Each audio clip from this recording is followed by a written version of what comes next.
Selamat pagi semua. Pada kesempatan ini kita akan membahas seorang filsuf dari Prancis, Maurice Merleau-Ponty. Meskipun ia masih dikatakan sebagai filsuf kesadaran Prancis, Maurice Merleau-Ponty lambat laun memisahkan diri dari aliran fenomenologi Jean-Paul Sartre dan mungkin juga Husserl. Secara khusus, Maurice Merleau-Ponty memasukkan Saussure ke dalam renungan dan kuliahnya tentang bahasa pada tahun 1940 dan awal 1950-an. Selama tahun 1950-an, ia juga menyadari pengaruh Saussure pada karya Lévi-Strauss dan menjalin hubungan dekat dengan yang disebutkan terakhir ini, yang akhirnya menjadi sejawat di Collège de Prague. Merleau-Ponty lahir pada tahun 1908, seperti juga ayah Roland Barthes. Ayahnya meninggal dalam Perang Dunia I. Ia menempuh pendidikannya di Lycée Janson de Sailly dan de Louis de Grande. Pada tahun 1930 ia berhasil menamatkan agrégation dalam bidang filsafat di École Normale Supérieure. Sebagaimana banyak intelektual seangkatannya, Merleau-Ponty juga mengikuti kuliah tentang Hegel yang diberikan oleh Kojève. Ia juga pernah sebentar bergabung dalam sebuah jurnal Katolik, Esprit, saat Perang Dunia II pecah. Merleau-Ponty masuk dinas infanteri dan pernah mengalami penyiksaan oleh Jerman. Selama masa pendudukan, ia berhubungan dengan kelompok perlawanan independen yang juga dikaitkan dengan Jean-Paul Sartre. Pada tahun 1945, Merleau-Ponty menerbitkan karya utamanya, Phenomenology of Perception. Pada tahun 1949, diangkat untuk menduduki jabatan dekan Fakultas Filsafat di Collège de France. Jabatan ini dipangkunya sampai ia meninggal pada tahun 1961. Collège de France.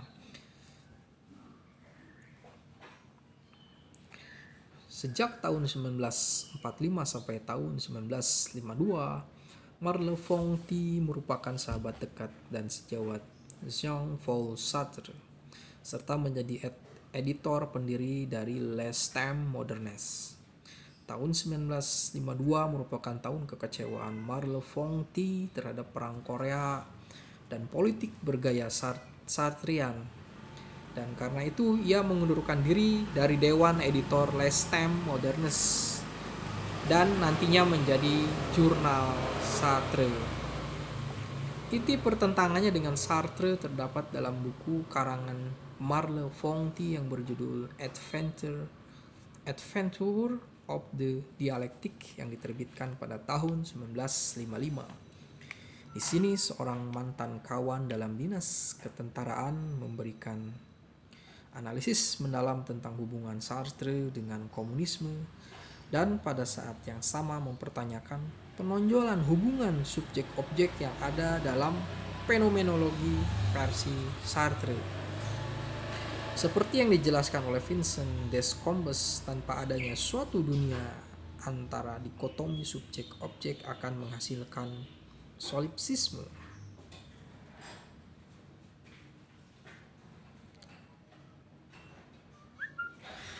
Jika dikotomi subjek-objek benar, maka semua makna akan datang dari manusia, dan semua makna bagi diri saya akan datang dari saya sendiri.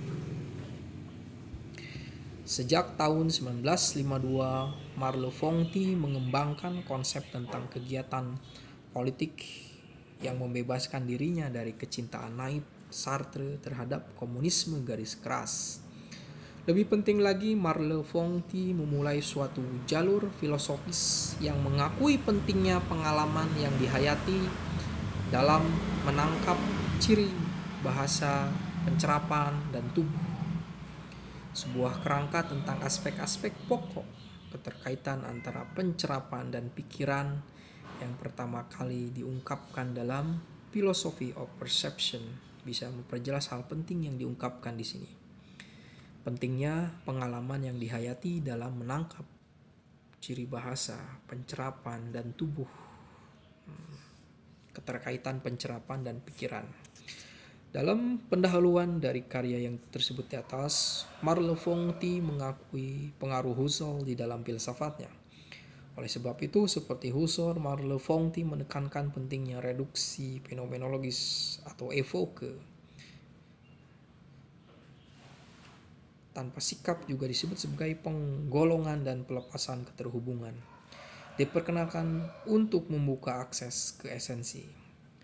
Yang terakhir ini harus dipahami bukan sebagai suatu esensi transenden dalam disiplin ilmiah yang ada atau dalam pengetahuan umum abstrak tentang dunia, seperti yang terkait dengan ruang dan waktu yang dimiliki seseorang. Akan tetapi evoke fenomenologis memberikan akses terhadap esensi imanen dari kesadaran tentang pengalaman yang ditemui. Evoke adalah keterlepasan hubungan dari dunia tertentu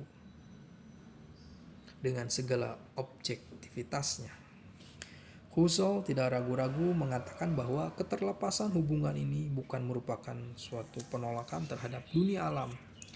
Alam ini tidak ditolak dan semua pengetahuan yang diperoleh untuk menggunakan ilmu yang mempelajari segala aspek diterimanya seluruhnya.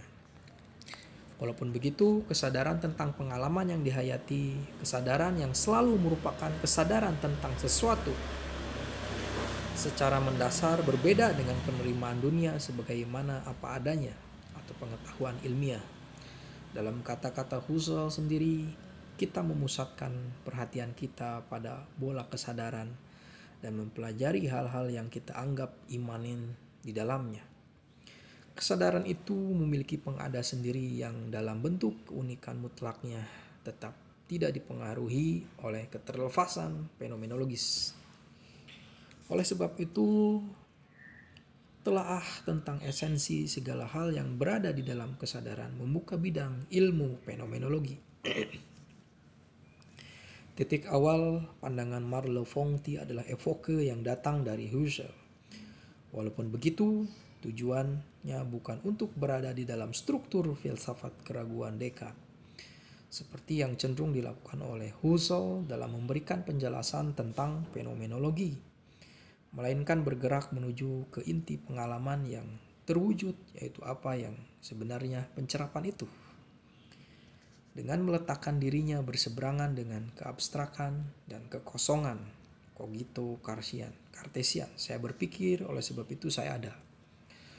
Merleau-Ponty menunjukkan bahwa suatu dunia tertentu kemudian ditambahkannya. Tubuh kita pada hakikatnya tidak berada di dalam ruang. Tubuh kita lah ruang itu.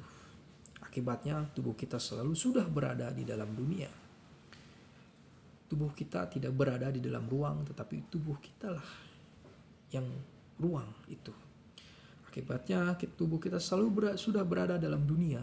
Oleh sebab itu, tidak pernah ada tubuh yang berada dengan dirinya. Tubuh yang bisa diobjekkan dan diberi suatu status universal, maka dari itu pencerapan merupakan suatu pencerapan yang diejawantahkan, suatu pencerapan yang hanya di dalam konteks atau situasi tertentu. Pencerapan yang ada dalam dirinya sendiri itu tidak pernah ada. Dalam penjelasan tentang arah filosofis yang diberikannya, Merleau-Ponty mengakui keunggulan pengalaman yang dihayati dengan mengatakan bahwa pikiran yang melakukan pencerapan adalah pikiran yang bertubuh. Lebih jauh lagi, pencerapan itu tidak hanya hasil dari dampak dunia luar terhadap tubuh. Karena meskipun tubuh itu berbeda dengan dunia yang didiaminya, ia tidak terpisah darinya. Pencerapan itu tidak hanya hasil dari dampak dunia luar terhadap tubuh. Memang tatanan organisme yang melakukan pencerapan beserta lingkungan sekelilingnya adalah tatanan yang terletak di landasan pencerapan. Ini berarti bahwa secara umum tidak ada pencerapan pengertian yang bisa membuatnya menjadi suatu hal yang abstrak universal. Pencerapan yang ada hanya pencerapan seperti yang dihayati di dunia. Pencerapan yang dihayati dan tubuh inilah yang membuat penelitian fenomenologi bisa dan perlu dilakukan. Sebagai hasil dari sifat pencerapan yang terpersonifikasi, subjek yang mengalami pencerapan selalu berubah, selalu mengalami proses kelahiran kembali. Namun kesadaran tidak berhubungan dengan dunia dalam cara seperti seorang pemikir mengolah pemikirannya dalam hubungannya dengan sekumpulan objek. Kesadaran tidak berhubungan dengan dunia dalam cara seperti seorang pemikir mengolah pemikirannya dalam hubungannya dalam sekumpulan objek. Secara umum tidak ada objek. Secara keseluruhan semua bersifat otonom dan terpisah dari objeknya. Akan tetapi kesadaran bersifat perseptual dan akibatnya kepastian gagasan itu didasarkan atas pencerapan itu. Kepastian itu selalu harus ditetapkan dan dipastikan melalui penelitian fenomenologis. Karena bagi ahli fenomenologi tidak ada kepastian universal dan ideal pada tataran gagasan. Karena bagi ahli fenomenologi tidak ada kepastian universal dan ideal pada tataran gagasan. Cogito Descartes merupakan prinsip yang sangat ditentang oleh pandangan fenomenologis Merleau-Ponty. Singkatnya, saya melakukan pencerapan tidak identik dengan saya berpikir. Dan juga hal ini tidak bisa diuniversalkan. Status personal subjek yang melakukan pencerapan membuka jalan bagi suatu deskripsi fenomenologi tentang kehidupan masa kini. Dalam deskripsi semacam itu, yaitu di dalam epoke fenomenologi, hal yang dicerap dengan sebutan hal ini diungkapkan dengan jelas oleh Merleau-Ponty. Benda yang dicerap bukan merupakan suatu kesatuan ideal milik intelek, seperti suatu pengertian geometris. Ini lebih merupakan suatu totalitas yang terbuka terhadap ketakterhinggaan cakrawala pandangan perspektif yang saling merasuk satu sama lain menurut suatu pola tertentu dan mendefinisikan objek tersebut. Berdasarkan status pencerapan yang mewujud, apakah yang sebenarnya menjadi raison d'être ungkapan fenomenologis dan perenungan? Jawab Merleau-Ponty adalah bahwa jika dibiarkan begitu saja, maka pencerapan akan melupakan dirinya dan tidak memikirkan hasil-hasil capaiannya. Akan tetapi masalahnya bukan kembali ke masa sebelum